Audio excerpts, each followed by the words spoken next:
I don't think so. I think people want money. That's the bottom line. The fact that most of these companies are run by white men, white rich men, means that they are out of touch with what the majority of the world is. Because the majority of this planet are not a bunch of rich white guys. They're people of other colors. They're the majority. Women are the majority. And the poor and working poor make up the majority of this planet. So the decisions that they make come from not the reality that exists throughout the world. How much is enough? You know, how much is enough? If you are a billionaire, would it be okay just to be a half a billionaire? Wouldn't it be okay for your company to make a little less money if it meant... When I bought those 2 airplane tickets for Phil Knight and myself to fly to Indonesia, I was prepared for him to say, okay, let's go. Sunday. Oh, no, not a chance. Huh? Not a chance. No? No, but... They're transferable. I can change it to another day. No. And call me on it. Call my bluff. And he's a smart guy. I mean, he's not stupid. And so I thought, okay, get ready for this. Especially because, you know, I bought first class tickets, so, you know, it'd be a comfortable ride at least, you know. And of course, he tells me then on camera, I've never been to Indonesia.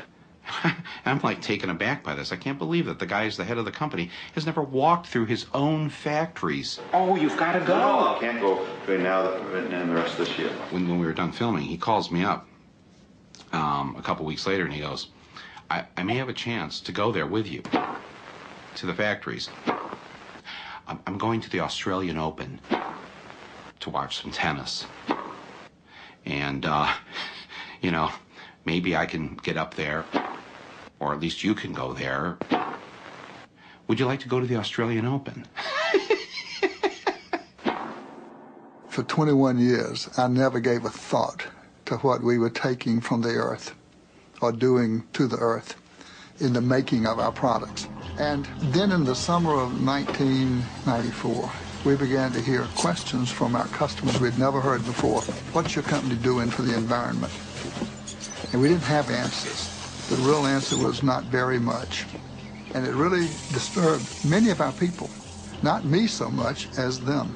And a group in our research department decided to convene a task force and bring people from our businesses around the world to come together to assess our company's worldwide environmental position, to begin to frame answers for those customers. They asked me if I would come and speak to that group and give them a kickoff speech to launch this new task force with an environmental vision. And I didn't have an environmental vision. I did not want to make that speech. And at sort of the propitious moment, this book landed on my desk. It was Paul Hawkins' book, The Ecology of Commerce. And I began to read The Ecology of Commerce, really desperate for inspiration. And very quickly into that book, I found the phrase, the death of birth.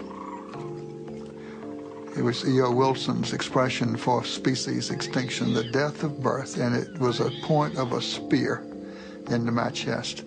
And I read on, and the spear went deeper, and it became an epiphanal experience, a total change of mindset for myself, and a change of paradigm. Can any product be made sustainably? Well, not any and every product. Can you make landmines sustainably? Well, I don't think so. There's a more fundamental question than that about landmines. Some products ought not be made at all. Unless we can make carpets sustainably, you know, perhaps we don't have a place in a sustainable world, but neither does anybody else making products unsustainably. One day, early in this journey, it dawned on me that the way I've been running Interface is the way of the plunderer. Plundering something that's not mine, something that belongs to every creature on earth. And I said to myself, my goodness, the day must come when this is illegal, that when plundering is not allowed. I mean, it must come. So I said to myself, my goodness, someday people like me will end up in jail.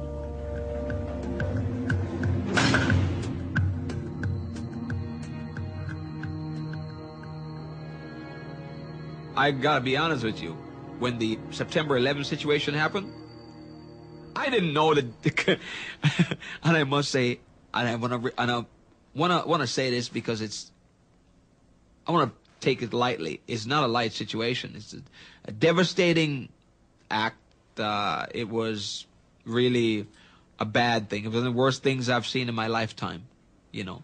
But I will tell you, and every trader will tell you, who was not in that building and who was buying gold and who owned gold and silver, that when it happened, the first thing you thought about was, well, how much is gold up? The first thing that came to mind was, my God, gold must be exploding. Fortunately for us, all our clients were in gold. So when it went up, they all doubled their money. Everybody doubled their money. It was a blessing in disguise. Devastating, crushing, heart-shattering, but on a financial sense. For my clients that were in the market, they all made money. Now, I wasn't looking for this type of help.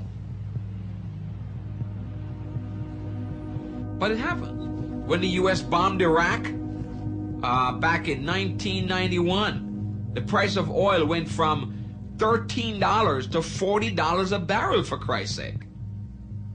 Now, we couldn't wait for the bomb to start raining down on Saddam Hussein.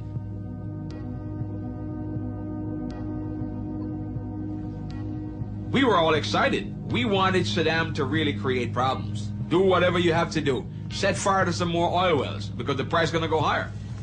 Every broker was chanting that. There was not a broker that I know of that wasn't excited about that. This was a disaster. This was something that was, you know, catastrophe happening, bombing, wars.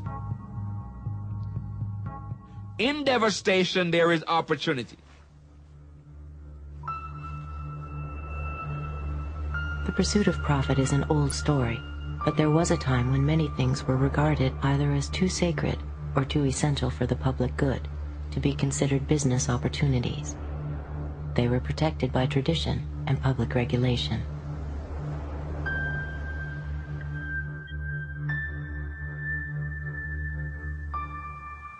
We can really begin to take a look at the emergence of the modern age with the enclosure movements of the great European commons in the 14th, 15th, and 16th century. Medieval life was a collectively lived life. It was a brutish, nasty affair, but there was a collective responsibility.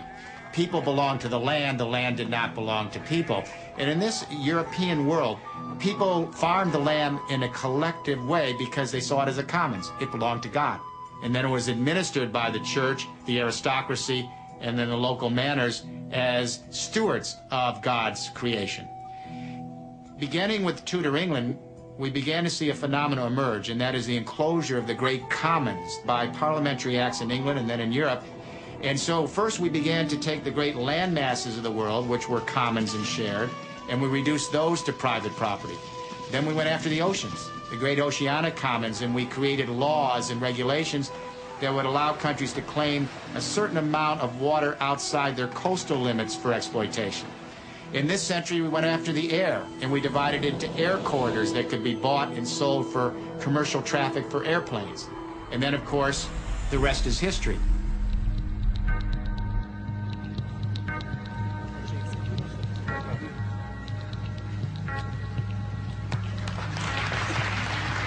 With deregulation, privatization, free trade, what we're seeing is yet another enclosure and, if you like, private taking of the commons. One of the things I find very interesting in our current debates is this concept of who creates wealth.